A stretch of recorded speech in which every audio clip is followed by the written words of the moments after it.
ನಮಸ್ಕಾರ, ಎಲ್ಲರಿಗೂ ಕನ್ನಡತಿ ಅಡುಗೆ ಚಾನಲ್ಗೆ ಸ್ವಾಗತ. ಇಲ್ಲಿ ಮೇಜರಿಂಗ್ ಕಪ್ದಿಂದ 1 ಕಪ್ ಆಗಷ್ಟೇ ಸೋಸ್ ಇಟ್ಕೊಂಡಿರುವಂಥ ಗೋಧಿ ಹಿಟ್ಟನ್ನು ತೊಗೊಂಡಿನ್ರಿ. ಇಲ್ಲ ನೀವು ಇನ್ನೂ ಹೆಲ್ದಿ ಮಾಡ್ತೀರಂದ್ರೆ ಇಲ್ಲಿ ಮಲ್ಟಿಗ್ರೇನ್ ಆಟ ಅನ್ನಾದ್ರೂ ತೊಗೋಬೋದು. ಅರ್ಧ ಕಪ್ ಆಗಷ್ಟೇ ಸಣ್ಣ ರವೆ, ಉಪ್ಪಿಟ್ಟು ರವೆ, ಬಾಂಬೆ ರವೆ ಅಂತ ತೊಗೊಂಡಿದ್ದೀನಿ. ನೀವು ಚಿರೋಟಿ ರವೆ ಏನಾದ್ರೂ ತೊಗೋಬೋದು. ರುಚಿಗೆ ತಕ್ಕಷ್ಟು ಉಪ್ಪು. ಈಗ ಇದನ್ನು ಮಿಕ್ಸ್ ಮಾಡ್ಕೊಂಡ್ರಿ. ಎಲ್ಲನೂ ಇದು ನೀಟಾಗಿ ಮಿಕ್ಸ್ ಆಗಲಿ ರೀ. ಗೋಧಿ ಹಿಟ್ಟು ರವೆಯಿಂದ ಒಂದು ದಿಢೀರ್ ಬ್ರೇಕ್ಫಾಸ್ಟ್ ರೆಸಿಪಿಯನ್ನು ಮಾಡಿ ತೋರಿಸ್ತಾ ಇದ್ದೀನಿ. ನೀವು ಇದನ್ನು ಇನ್ಸ್ಟಂಟ್ ರೆಸಿಪಿ ಅಂತಲೂ ಕರಿಬೋದು. ಆದರೆ ಮೊಸರು, ಸೋಡಾ, ಈನೋ ಯಾವುದನ್ನು ಬಳಸ್ತೇನೆ ಮಾಡ್ತಾಯಿದ್ದೀನಿ. ಈಗ ಇದಕ್ಕೆ ನೀರು ಹಾಕ್ಕೊಂಡು ಗಂಟಾಗ್ಲಾರ್ದಂಗೆ ಮಿಕ್ಸ್ ಮಾಡಿ ತೊಗೋಬೇಕು ನೋಡಿರಿ. ಅಥವಾ ಮೊಸರು, ಸೋಡಾ, ಈನೋ ನೀವು ಯಾವುದನ್ನು ಬಳಸ್ದೆ ಯಾವ್ಯಾವ ದಿಢೀರ್ ಬ್ರೇಕ್ಫಾಸ್ಟ್ ರೆಸಿಪಿಗಳನ್ನ ಮಾಡ್ತೀರಂತ ಹೇಳಿನೋ ನನಗೆ ಕಮೆಂಟ್ ಮಾಡ್ತೀರ ಸರಿ. ನೋಡಿ, ಎಲ್ಲ ಒಮ್ಮೆಲೆ ನೀರು ಹಾಕೋಬೇಡ್ರಿ, ಗೋಧಿ ಹಿಟ್ಟಿರ್ತದೆ, ಗಂಟಾಗ್ತದೆ. ಈಗ ಸ್ವಲ್ಪ ಈ ರೀತಿ ನೀರನ್ನು ಹಾಕ್ಕೊಂಡು ಮಿಕ್ಸ್ ಮಾಡ್ಕೊರಿ. ಹಿಟ್ಟು ತುಂಬ ತೆಳುವೂ ಇರಬಾರ್ದು, ತುಂಬ ಗಟ್ಟಿನೂ ಇರಬಾರ್ದು. ಆ ರೀತಿ ಇದನ್ನು ರೆಡಿ ಮಾಡ್ಕೋಬೇಕು ರೀ. ಈಗ ನೋಡಿ, ಎಲ್ಲನೂ ನೀಟಾಗಿ ಮಿಕ್ಸ್ ಮಾಡ್ಕೊಂಡಿದ್ದೀನಿ. ಹಿಟ್ಟು ಈ ರೀತಿ ಇರ್ಬೇಕು ರೀ. ನೋಡಿ, ತುಂಬಾ ತೆಳು ಮಾಡ್ಕೋಬೇಡ್ರಿ. ಈಗ ಈ ರವೆ ಹಾಕಿರುವ ರವೆ ನೆನೆಲಿರಿ. ಮುಚ್ಚಿ ಇದನ್ನು 10 ನಿಮಿಷ ಸೈಡಿಗೆ ಇಡ್ತೀನಿ. ಈಗ ಪ್ಯಾನ್ಗೆ 1 ಸ್ಪೂನಾಗಷ್ಟೇ ಎಣ್ಣೆಯನ್ನು ಹಾಕ್ತಾಯಿದ್ದೀನಿ. ಸಣ್ಣ ಸ್ಪೂನಿಂದನೇ 1 ಸ್ಪೂನ್ ಹಾಕಿದ್ರೆ ಸಾಕು. ಎಣ್ಣೆ ಕಾಯ್ಲಿರಿ. ಎಣ್ಣೆ ಕಾಯ್ದ್ಮೇಲೆ ಒಂದು ಅರ್ಧ ಟೀ ಸ್ಪೂನಾಗಷ್ಟೇ ಜೀರಿಗೆ ಫ್ರೈ ಆಗಲಿ ರೀ. ಜೀರಿಗೆ ಫ್ರೈ ಆದಮೇಲೆ ಅರ್ಧ ಈರುಳ್ಳಿಯನ್ನು ಸಣ್ಣದಾಗಿ ಕಟ್ ಮಾಡಿ ಹಾಕ್ತಾಯಿದ್ದೀನಿ.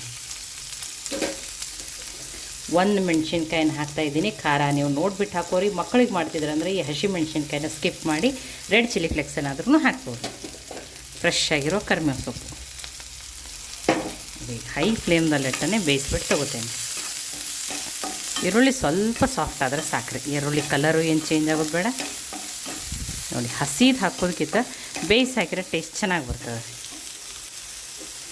ಇದಕ್ಕೊಂದು ಅರ್ಧ ಟೊಮೆಟೊವನ್ನು ಹಾಕ್ತಾಯಿದ್ದೀನಿ. ಮತ್ತು ಬೀಜನ ತೆಗೆದುಬಿಟ್ಟು ಹಾಕೀನಿ ರೀ. ನಿಮ್ಮ ಮನೇಲಿ ಯಾವ ತರಕಾರಿ ಅದಾವಲ್ಲ ಅದನ್ನು ಹಾಕಿರಿ. ಒಂದು ಅರ್ಧ ಕ್ಯಾರೆಟನ್ನು ತುರಿದ್ಬಿಟ್ಟು ಹಾಕ್ತಾಯಿದ್ದೀನಿ. ನೀವು ಬೀನ್ಸನ್ನು ಸಣ್ಣದಾಗಿ ಕಟ್ ಮಾಡಿ ಹಾಕೋಬೋದು. ಕ್ಯಾಪ್ಸಿಕಮನ್ನು ಸಣ್ಣದಾಗಿ ಕಟ್ ಮಾಡಿಬಿಟ್ಟು ಹಾಕೋಬೋದು. ಈಗ ಹೈ ಫ್ಲೇಮ್ದಲ್ಲಿಟ್ಟನೆ 1 ನಿಮಿಷ ಆಗಷ್ಟು ಬೇಯಿಸ್ಬಿಟ್ಟು ತೊಗೋತೇನೆ.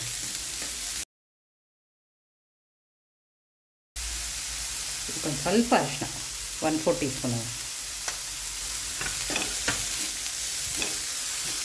ಇಷ್ಟೇ ಸಾಕ್ರಿ. ಸ್ವಲ್ಪ ಆ ತರಕಾರಿ ಕ್ರಿಸ್ಪಿನೆಸ್ಸನ್ನು ಉಳಿಬೇಕು. ಈಗ ಗ್ಯಾಸನ್ನು ಆಫ್ ಮಾಡಿದ್ದೀನಿ. ಈಗ ರವೆನೂ ನೆಂದಿರ್ತದೆ ರೀ. ನೋಡಿ, ಇದೇ ಏನಕ್ಕಿಂತ ಮತ್ತು ಗಟ್ಟಿಯಾಗಿದೆ ನೋಡಿ. ಆ ರವೆ ನೀರನ್ನು ಹೀರ್ಕೊತಾರೆ. ಈಗ ಇದಕ್ಕೆ ಉಳಿದಿರುವ ಸಾಮಗ್ರಿಗಳನ್ನ ಹಾಕೊಂಡ್ರಿ. ಇದು ಕಟ್ ಮಾಡಿ ಇಟ್ಕೊಂಡಿರುವಂಥ ಕೊತ್ತಂಬರಿ ಸೊಪ್ಪು. ಈಗ ಈ ಒಗ್ಗರಣೆಯನ್ನು ಹಾಕೊಂಡ್ರಿ. ನೋಡಿ, ತರಕಾರಿ ಕ್ವಾಂಟಿಟಿ ಇಷ್ಟೇ ಹಾಕಬೇಕಂತೇನಿಲ್ಲ. ನೀವು ಜಾಸ್ತಿನೂ ಹಾಕೋಬೋದು. ನಿಮ್ಮ ಮನೇಲಿ ಯಾವ ತರಕಾರಿ ಇರೋದಲ್ಲ ಅದನ್ನು ಹಾಕಿರಿ. ಕೆಲವೊಮ್ಮೆ ಹೇಳ್ತಾರೆ ಮಕ್ಕಳ ತರಕಾರಿ ತಿನ್ನಲ್ಲತ್ತ. ಈ ರೀತಿ ನೀವು ಜಾಸ್ತಿ ಹಾಕಿನೂ ಮಾಡಿಕೊಡ್ರಿ. ಈಗ ಇದಕ್ಕೆ ಇನ್ನೊಂದು ಸ್ವಲ್ಪ ನೀರನ್ನು ಹಾಕ್ಕೊಂಡು ಮಿಕ್ಸ್ ಮಾಡ್ಕೊಳ್ಳಿ.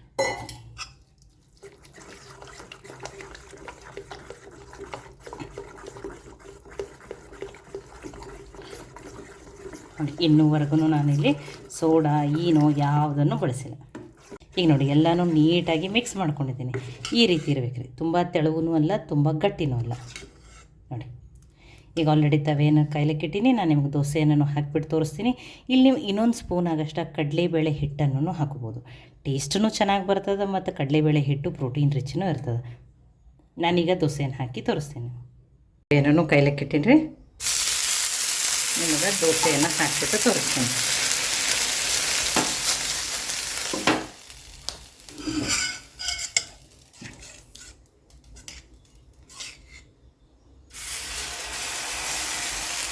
ತುಂಬ ತೆಳುವೂ ಬೇಡ, ತುಂಬ ದಪ್ಪನೂ ಬೇಡ. ಆ ರೀತಿ ನೀವೇನು ಮಾಡಿರಿ, ತೀಡಿಬಿಟ್ಟು ತಗೋರಿ.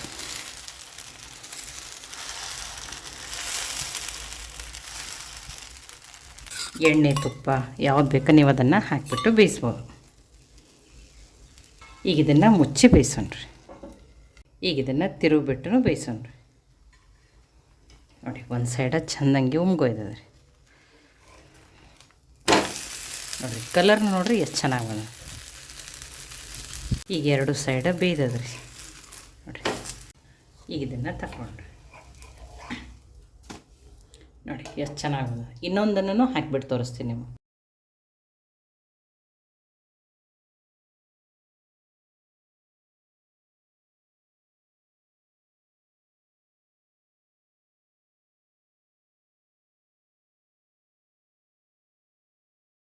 ಈಗ ಇದನ್ನು ತಿರುಗಿಬಿಟ್ಟು ಬೇಯಿಸೋಣ್ರಿ.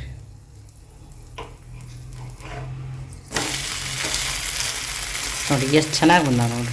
ಸೋಡಾ ಇಲ್ಲ, ಏನೂ ಇಲ್ಲ, ಮೊಸರಿಲ್ಲ. ಆದರೆ ಇವು ಏನ್ರಿ ಸಾಫ್ಟ್ ದೋಸೆ. ಕೆಲವರಿಗೆ ಸಾಫ್ಟ್ ದೋಸೆ ಇಷ್ಟ ಆಗಲ್ಲ, ಕ್ರಿಸ್ಪಿ ದೋಸೆ ಇಷ್ಟ ಆಗ್ತದೆ. ಇದೇ ಹಿಟ್ಟಿನಿಂದ ನಾನು ಕ್ರಿಸ್ಪಿ ದೋಸೆಯನ್ನು ಮಾಡಿಬಿಟ್ಟು ತೋರಿಸ್ತೀನಿ ನಾನು. ಈಗ ಇದನ್ನು 2 ಸೈಡ್ ಬೇಯ್ದದ್ರಿ.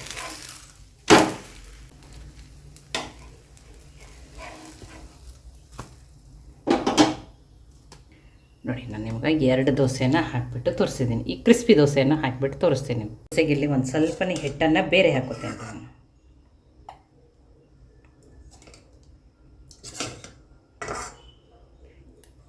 ನಿಮಗೆ ಕ್ರಿಸ್ಪಿ ಬೇಕಂದ್ರೆ ಇದು ಹಿಟ್ಟನ್ನು ತುಂಬ ತೆಳು ಮಾಡ್ಕೋಬೇಕ್ರಿ. ನೋಡಿ ನಿಮಗೆ ಉಪ್ಪು ಕಡಿಮೆ ಅನಿಸ್ತಿತ್ತಂದ್ರೆ ಇನ್ನೊಂದು ಸ್ವಲ್ಪ ಉಪ್ಪನ್ನು ಹಾಕೋರಿ. ನೋಡಿ ಈ ರೀತಿ ಇರ್ಬೇಕು ನೋಡಿರಿ, ಇಷ್ಟು ತೆಳು ಇರ್ಬೇಕು ರೀ. ಆವಾಗ ನೀವು ಇದನ್ನು ಏನು ಮಾಡ್ಬೋದು, ಕ್ರಿಸ್ಪಿ ದೋಸೆಯನ್ನು ಹಾಕೋಬೋದು. ಈಗ ಇದನ್ನು ಹಾಕಿಬಿಟ್ಟು ತೋರಿಸ್ತೀನಿ ರೀ. ತವೆ ಏನು ಮಾಡಬೇಕು, ಹೈ ಫ್ಲೇಮ್ದಲ್ಲಿಟ್ಟನೆ ಚೆನ್ನಾಗಿ ಕಾಯಿಸ್ಬಿಟ್ಟು ತೊಗೋಬೇಕ್ರಿ. ಇದನ್ನು ತವೆ ಏನಾಗೈತಿ ಚೆನ್ನಾಗಿ ಫುಲ್ ಕಾಯ್ಬೇಕ್ರಿ. ಈಗ ನೋಡಿ ಈ ನೀರು ಥರ ಇರ್ಬೇಕು ಹಿಟ್ಟು, ಸ್ವಲ್ಪ ಇಷ್ಟು ತೆಳು ಇರ್ಬೇಕು ನೋಡಿ.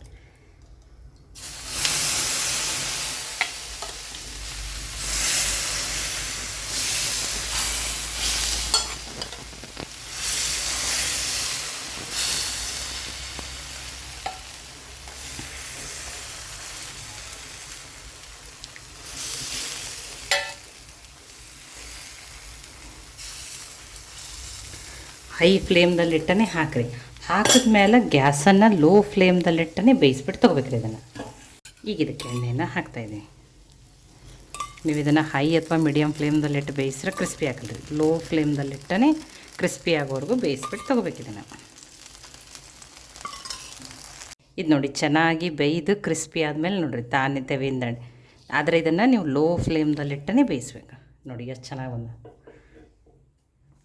ನೋಡಿರಿ. ಇದನ್ನು ನೋಡ್ರೇ ಗೊತ್ತಾಗುತ್ತೆ ನಿಮ್ಮ ಕ್ರಿಸ್ಪಿನೆಸ್.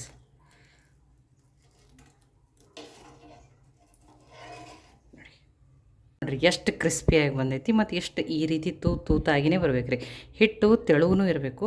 ಮತ್ತು ಇದು ದೋಸೆ ಹಾಕೋ ಮುಂದೆ ಗ್ಯಾಸ ಹೈ ಫ್ಲೇಮ್ದಲ್ಲಿಟ್ಟು ತವೆ ಚೆನ್ನಾಗಿ ಕಾಯ್ದಿರ್ಬೇಕು ರೀ.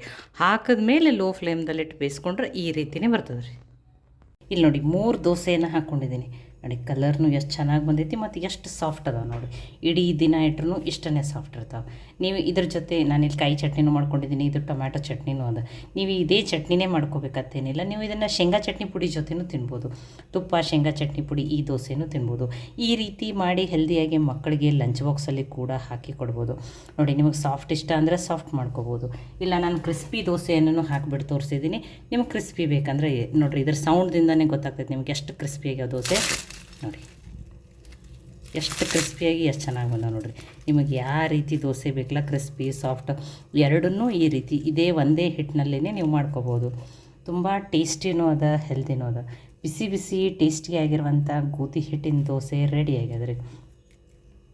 ಚಟ್ನಿ ಮಾಡೋಕ್ಕೆ ಟೈಮ್ ಇಲ್ಲ ಅಂದ್ರೆ ನೀವು ಇದನ್ನು ಸಾಸ್ ಜೊತೆನೂ ಸರ್ವ್ ಮಾಡ್ಬೋದು.